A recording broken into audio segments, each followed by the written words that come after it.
या मालिकेच्या आजच्या भागात आपण पाहणार आहोत सावली तुळशी मातेसोबत बोलत असते आणि त्यावेळी तिला सारंगसोबत घालवलेले सगळे आनंदाचे क्षण आठवत असतात. ती म्हणत असते की तुळशी माते मला माफ कर. आई सांगते की रात्री झाडांना त्रास देऊ नये, मात्र आत्ता माझ्या मनात जे काही सुरू आहे ना ते मला तुला सांगायचं आहे. आणि मग त्यानंतर ती तुळशीचा आशीर्वाद घेत म्हणते, सारंग सरांचं आणि माझं नातं कायम असंच राहू दे. तुझा आशीर्वाद कायम माझ्या पाठीशी राहू दे. आणि मग ती घरात निघून जाते. तर दुसरीकडे सोहम आणि बबलू ताराला भेटण्यासाठी तिच्या घराबाहेर आलेले असतात.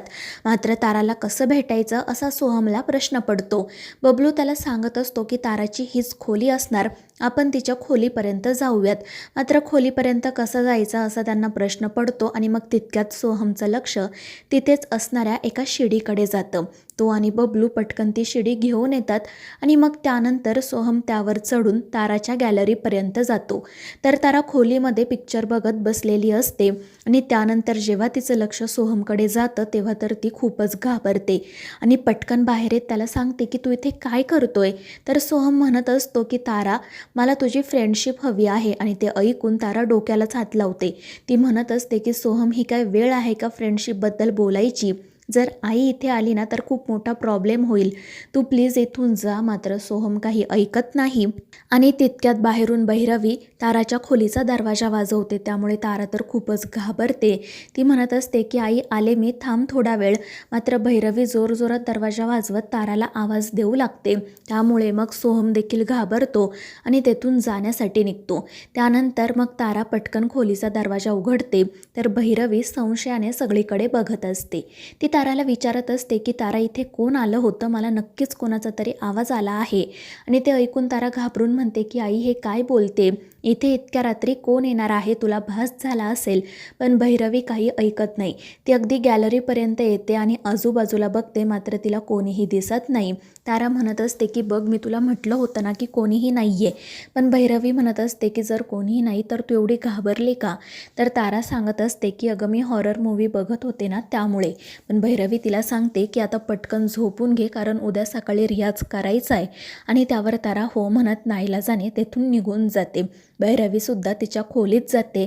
तर सोहम तिथेच खाली लटकलेला असतो आणि त्या दोघीजणी गेल्यावर तो खाली उडी मारतो आणि नेमका बबलूच्या अंगावर पडतो. बबलू म्हणत असतो की आत्तापर्यंत मी माणसांना प्रेमात पडताना बघितलंय, पण आता पहिल्यांदाच प्रेमात पडलेला माणूस खाली पडताना बघतोय. आणि मग त्यानंतर ते दोघेजण पटकन तेथून निघून जातात.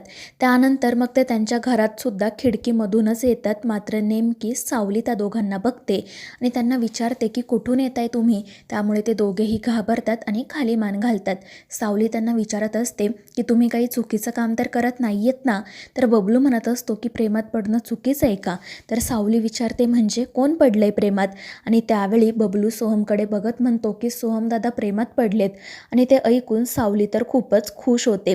तिला देवाचं बोलणं आठवू लागतं आणि मग ती सोहमला म्हणत असते की तुम्ही जर खरंच प्रेमात पडला असाल ना तर विठुराया तुम्हाला तुमचं प्रेम नक्की मिळवून देईल. आणि मग ती सरळ सोहमला विचारते की तुम्ही कधी प्रपोज करणार आहात? आणि सावलीचं ते बोलणं ऐकून सोहम आणि बबलू तर खुशच होतात. आणि मग त्यानंतर सोहमसुद्धा ठरवतो की आता मी लवकरच ताराला प्रपोज करेल. मात्र तो सावलीला ताराचं नाव काही सांगत नाही. आणि मग त्यानंतर ते दोघेजण कसं प्रपोज करायचं याची तयारी करण्यासाठी निघून जातात. तर सावलीसुद्धा हसतच त्यांच्याकडे बघत असते. त्यानंतर बबलू सोहमला विचारत असतो की तू खरंच ताराला प्रपोज करणार आहे का? तर सोहम म्हणत असतो की हो, मग मी ताराला प्रपोज करणार आहे. आणि सोहम मेहेंदळे प्रपोज करणार आहे म्हणजे ते प्रपोज ग्रँड असणार.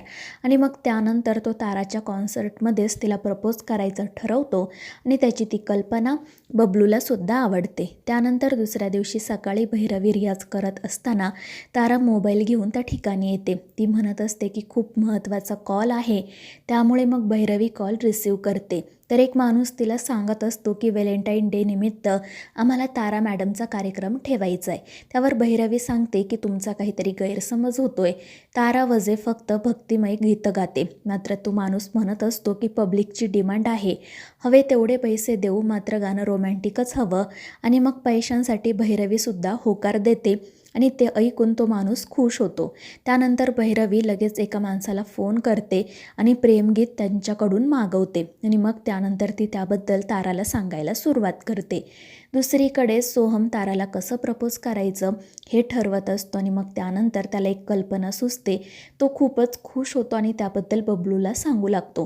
तितक्यात मग सावलीसुद्धा त्या ठिकाणी येते आणि काय झालं ते विचारते. तर सोहम म्हणत असतो की प्रपोज कसं करायचं हे मी ठरवलं आहे. मी कॉन्सर्टमध्ये प्रपोज करणार. आणि ते ऐकून सावली खुश होते. मात्र मग सोहम बबलूला सावलीला जास्त काही सांगू देत नाही आणि सावली तेथून गेल्यावर तो बबलूला म्हणतो की माझ्याकडे वहिनीसाठी सुद्धा एक सरप्राईज आहे.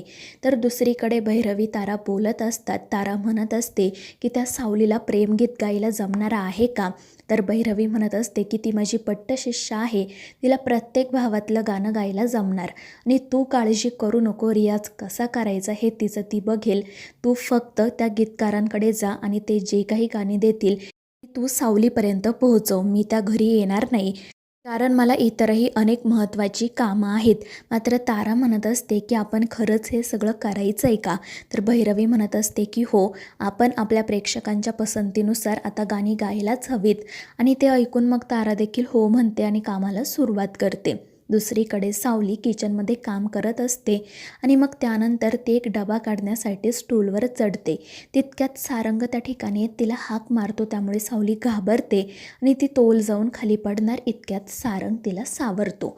ते दोघेजण प्रेमाने एकमेकांकडे बघत असतानाच ऐश्वर्या त्या ठिकाणी येते आणि ती खूप चिडते. तर सारंग पटकन तिला म्हणू लागतो की वहिनी, तुझा गैरसमज होतोय. सावली खाली पडत होती त्यामुळे मी तिला सावरलं, बाकी काही नाही. पण ऐश्वर्या रागातच तेथून निघून जाते.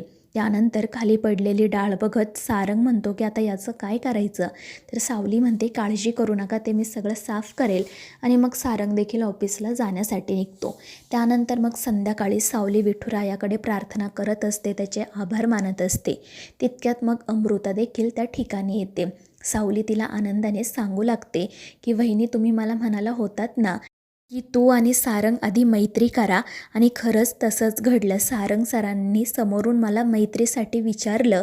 मी खरंच खूप खुश आहे. आता आम्हा दोघांमध्ये छान मैत्री झाली आहे. विठुरायानंतर सारंग सरांनाच मी माझा मित्र मानला आहे आणि मला आयुष्यभर ही मैत्री जपायची आहे. आणि सावलीचा तो आनंद बघून अमृताला देखील खूप आनंद होतो.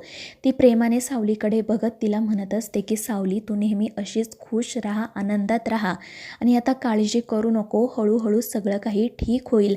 आणि ते ऐकून सावलीला देखील आनंद होतो. तर मित्रांनो, या मालिकेच्या पुढील भागांच्या अपडेट्ससाठी आपल्या चॅनेलला सबस्क्राईब करा.